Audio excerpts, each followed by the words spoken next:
My name is Corey Smith, and I'm the Executive Director of the Housing Action Coalition.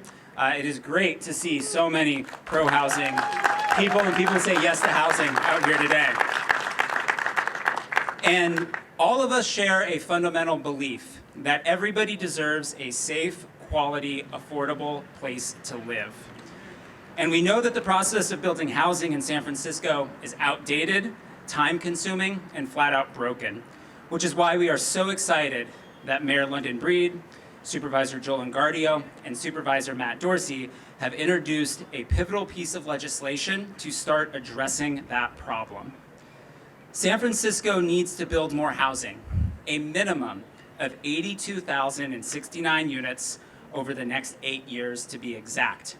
And if we're going to make good on this promise, the San Francisco Board of Supervisors needs to pass pro-housing legislation. And today, a piece of that solution, the constraints removal legislation, is going to be heard by the Planning Commission. And with any luck, it'll be in front of the Board of Supervisors soon. I want to have our first speaker come and kick us off tonight, a champion for housing here in San Francisco Mayor London Breed.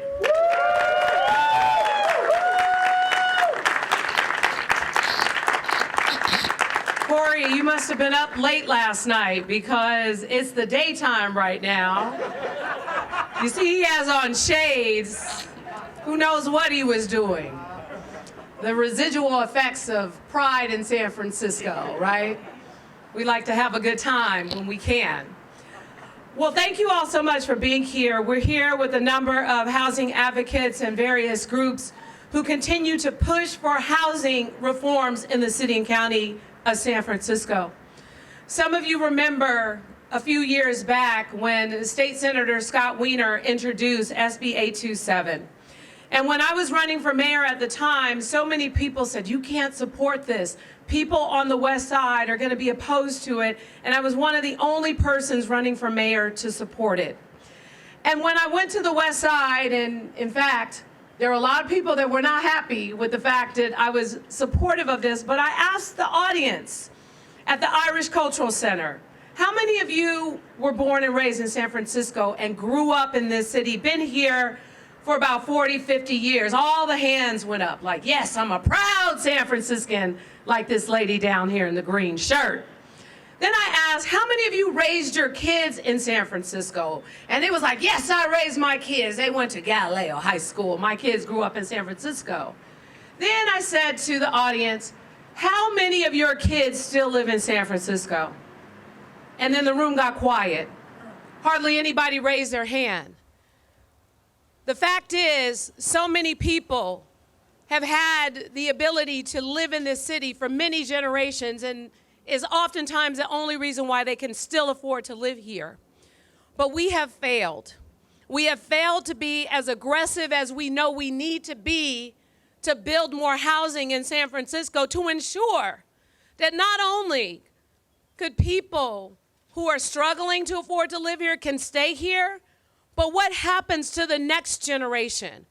What happens to the folks who are working hard, 2 and 3 jobs, and still can't afford the rent or can't afford to put a down payment on a home to stay in the place that they were born and raised in?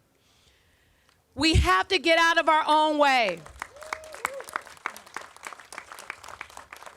The layers of bureaucracy that have been created, and oftentimes things that we don't even have a say in, have really been a problem for the burden of building housing. There is a property on Mission Street as we speak that houses over 100 families. And you know how long it took between the time the property was identified and the first family moved in? All affordable units. It took 10 years. 10 years. And it wasn't just about the financing. It was about the process and what we have to go through to even put shovels in the ground to get housing built. And everyone has said time and time again, we support affordable housing. Well, right now there's only clearly 2 supervisors here that I can honestly say, Matt Dorsey and Joel Engardio, who have not only talked about supporting building more housing in San Francisco, but their decisions and votes have reflected building more housing in San Francisco. And as a board of supervisors deliberated 10 housing units that they basically said no to for complicated, kind of unsubstantiated reasons, here we are again. We say we support it, but our actions show something completely different. We have to get out of our own way. And we need people in San Francisco to rise up and to demand change. The fact that we had to introduce policies now, very bold policies, that, for example, the state density bonus, San Francisco has no say whatsoever in whether or not anyone who builds housing in this city can use the state density bonus. They can use it whether we say so or not, yet we have a hearing process to deliberate the state density housing bonus with no say whatsoever. It is a waste of time and waste of resources. When we talk about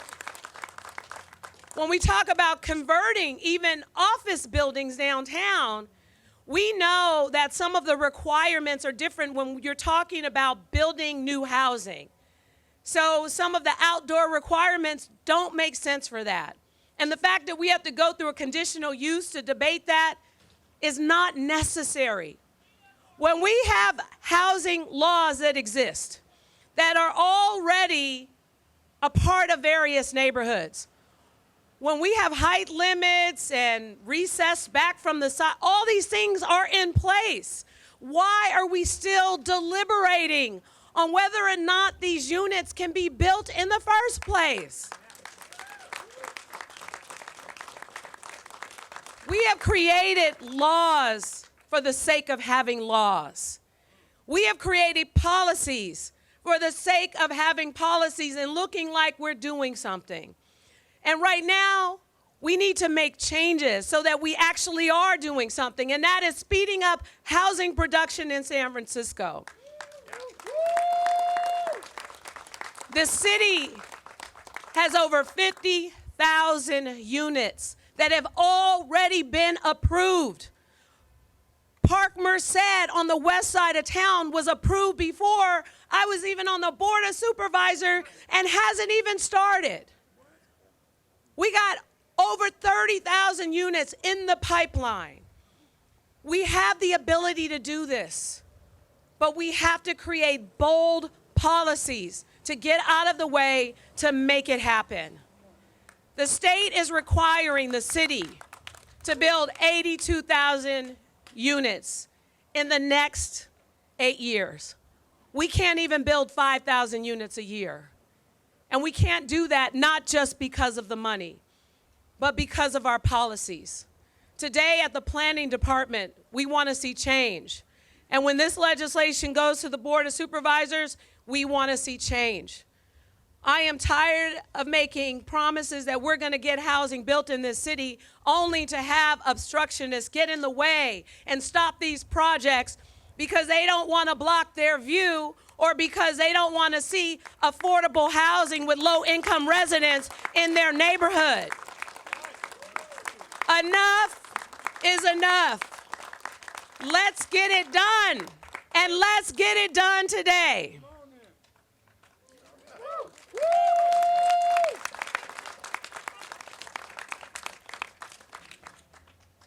I got more to say, but there's a couple of other speakers. And I want to really thank HAC. I want to thank YIMBY. I want to thank so many of the advocates who are pushing for more housing in this city. It means so much, and it's going to make a difference when we start having people get their keys to their new homes because of what we're fighting for. And at this time, I want to introduce a member of YIMBY. Yes, in my backyard. Yes, build the housing. Yes, make it taller. Yes, make it happen. Yes, make it rain homes in San Francisco. Ladies and gentlemen, please welcome Jane Natoli.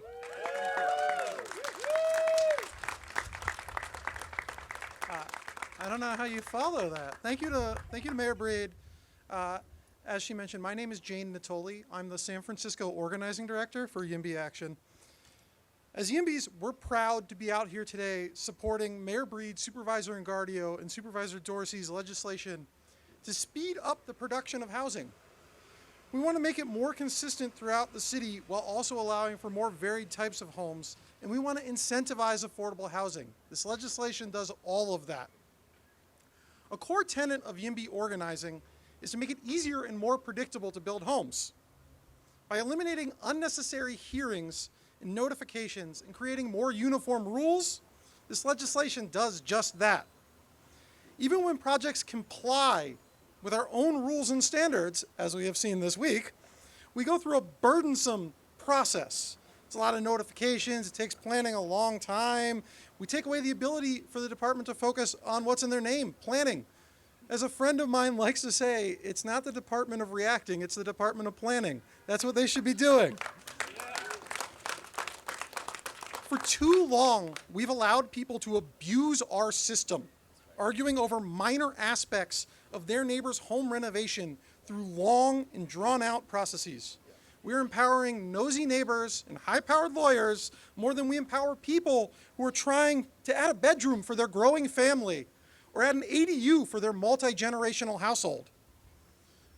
For too long, we've had esoteric rules about the frontage of a property or where the laundry room can go, or even whether senior housing can be built in all of our neighborhoods in San Francisco. It's hard for me as someone who does this every day to follow it. It's hard for planning to follow it every day, and it's inconsistent throughout the city. We need to make that easier for people to understand. For too long, we've had a local density bonus that is not competitive with the states. No one uses it. And we continue to saddle our subsidized affordable housing, the kind of housing we hear people say we need the most, with arcane rules that make it harder to build. Another piece that this will address. Thanks to the efforts of Mayor Breed, Supervisor Engardio, and Supervisor Dorsey, we finally have a piece of legislation to tackle that. But this is just one piece of the housing element that we agreed to unanimously. The Board of Supervisors unanimously passed our housing elements. But that means we need to pass this legislation that's going before planning today. That means the board should also unanimously pass that. As advocates and activists, it's important for us to set the tone. That's why we're here today. We're here to create energy and to hold our city accountable if it doesn't take the actions that it needs to. The status quo has increased cost and uncertainty for housing due to our Byzantine rules. That's why we've fought for years to get to the point that we're at right now of having more predictable and less burdensome process.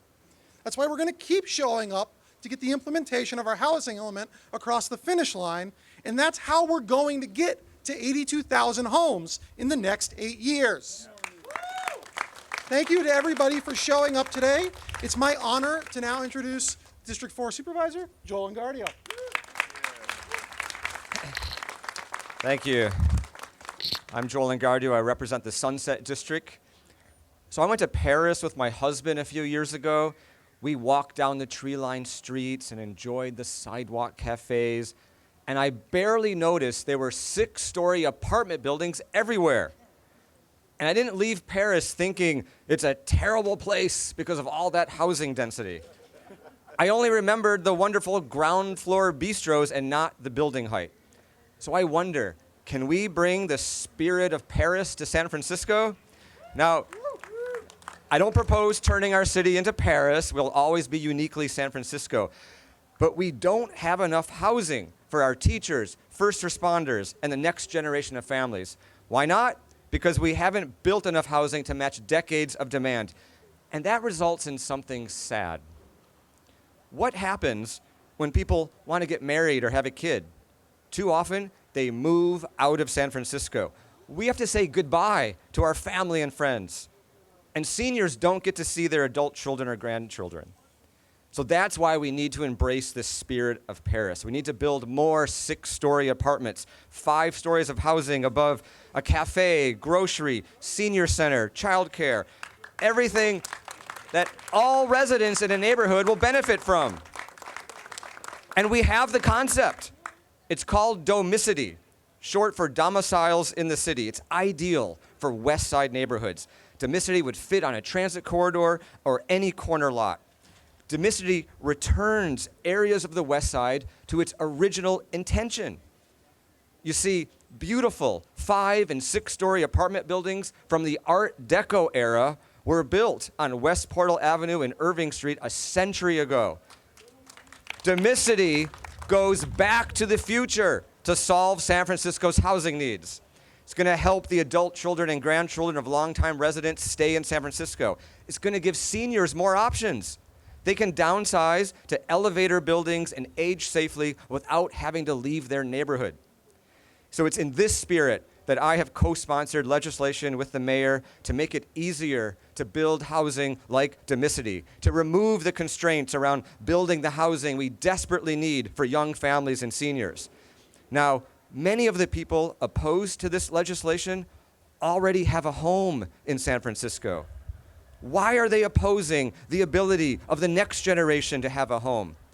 Do they not remember what it was like to be young and seek the opportunity to build a life? This legislation is technical, but it also has heart. The technical part provides common sense reforms to outdated zoning regulations. The heart of this legislation keeps our loved ones in San Francisco by making it easier to house them. And if we build concepts like Domicity, we don't need comparisons to Paris. We will have created our best San Francisco. Thank you. And it's my honor to introduce my colleague, Supervisor Matt Dorsey. Thank you so much, Joel. So I am going to, I'm told I have 4 minutes, and I'm setting a timer because I'm going on a rant. I'm the supervisor for District 6, which is home to the infamous 469 Stevenson Street that was a real example of political failure that valued a parking lot more than the desperately needed housing that we are on the hook to produce over the next 8 years. Right now, I work on this side of the building as a member of the Board of Supervisors. I've been at that role for a little over a year. But the reason I am going on a rant is because I spent 14 years on this side of the building in the city attorney's office working with colleagues like Scott Wiener and Rob Bonta, and I don't think it's an accident because we have a front row seat to all the political dysfunction of watching appellants and NIMBYs use well-intended laws to challenge the progress that we need to make on housing.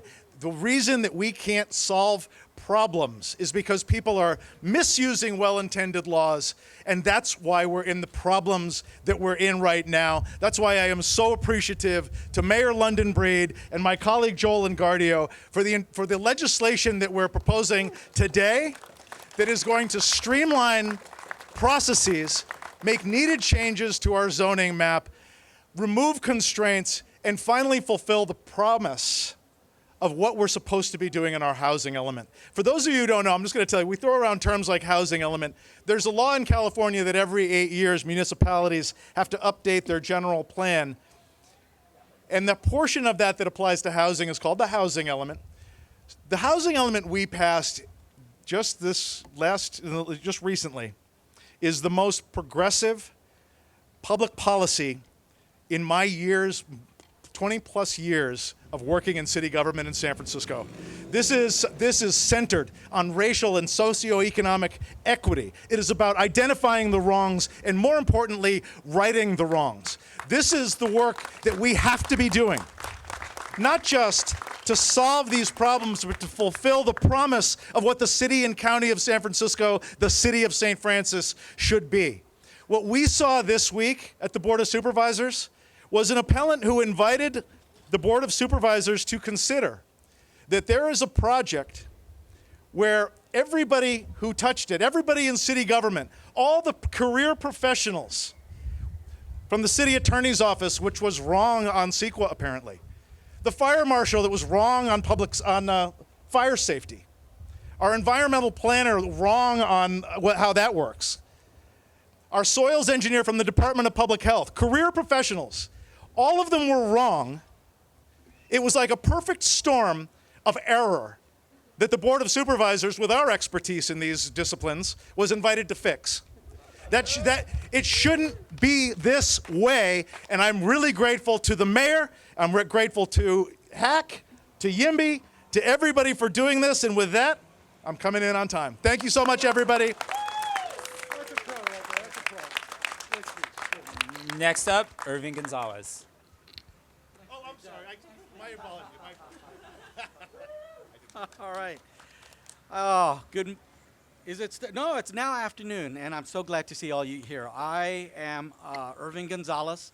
I'm an architect, native born here of San Francisco, working 35 years in the community of affordable housing and community-based design.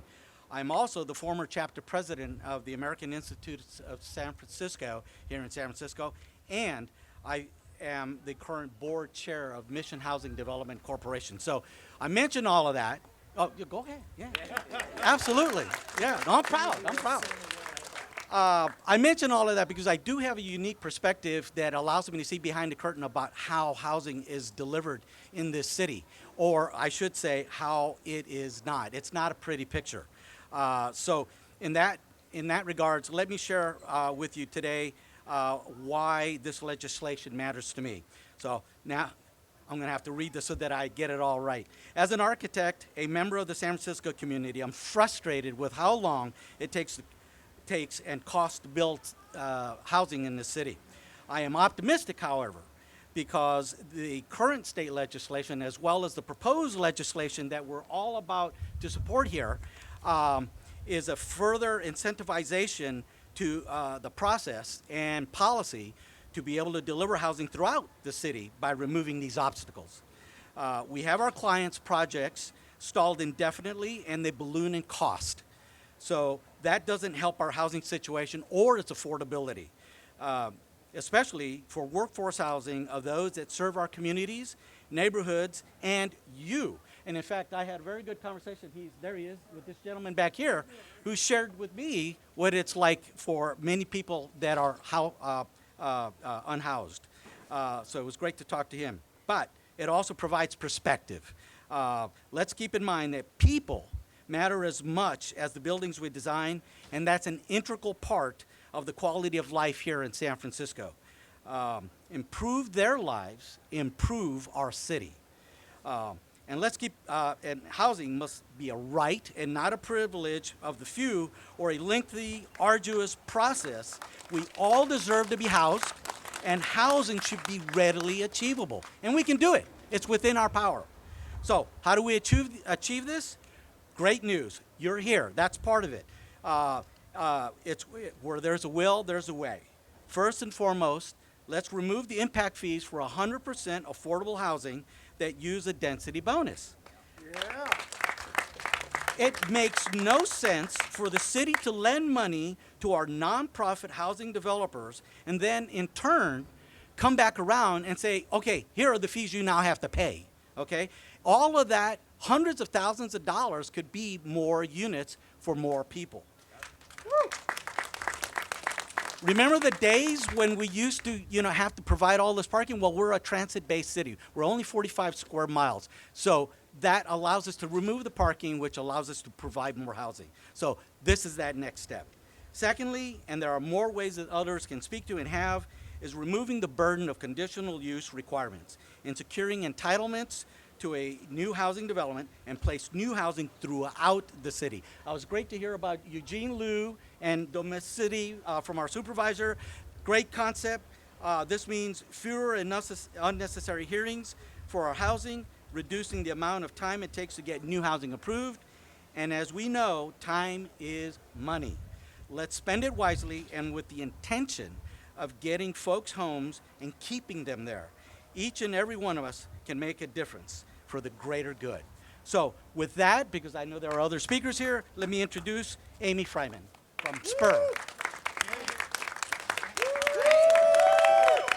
I'm going to move the microphone up for the very tall lady.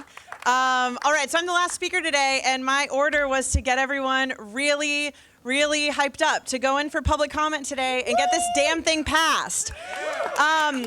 I want to give a couple comments really quickly on how I got into this work because it is so closely tied to exactly what we're tackling today. I moved to San Francisco when I was 22 years old, making $15 an hour as a contract draftsperson for a tiny architecture firm.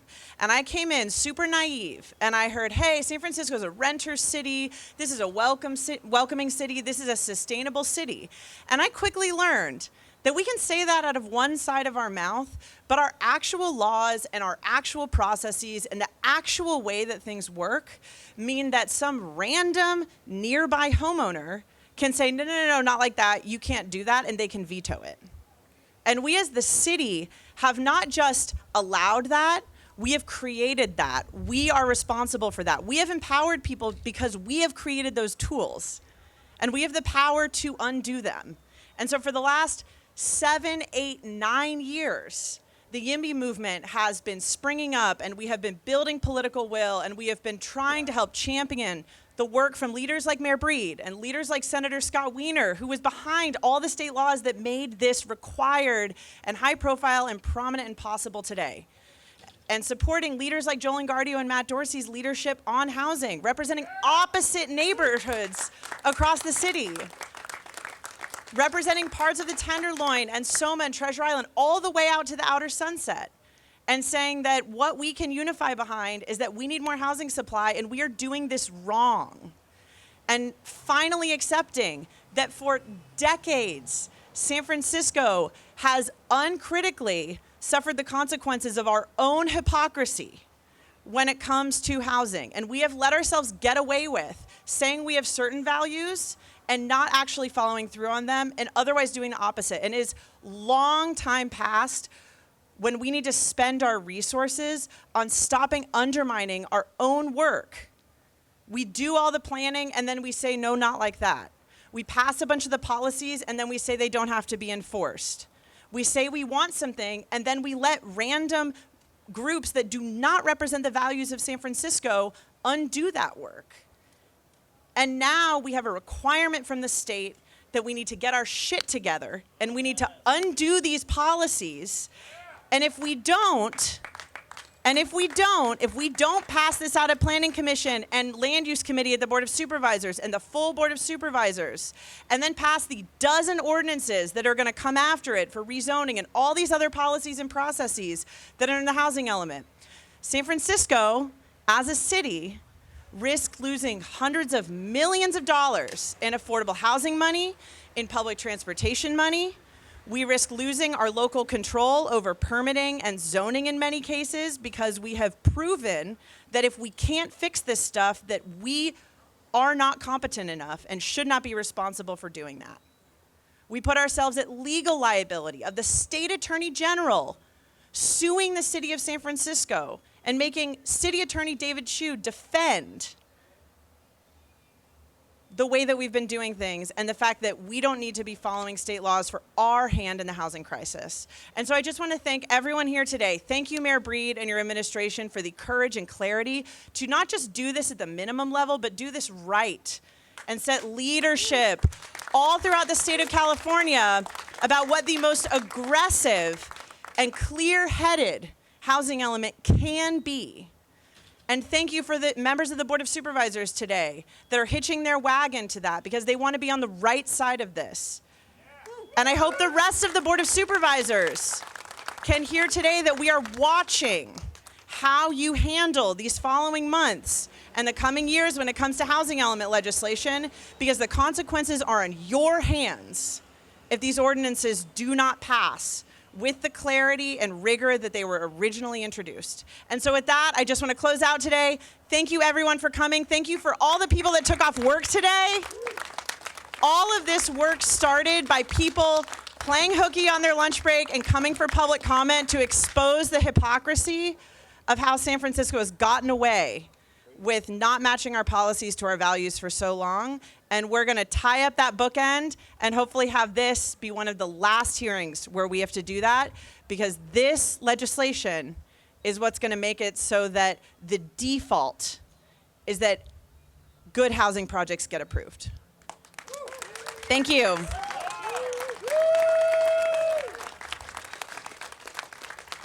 Thank you for coming. Let's head upstairs to the Planning Commission. Thank you, everybody. Let's go.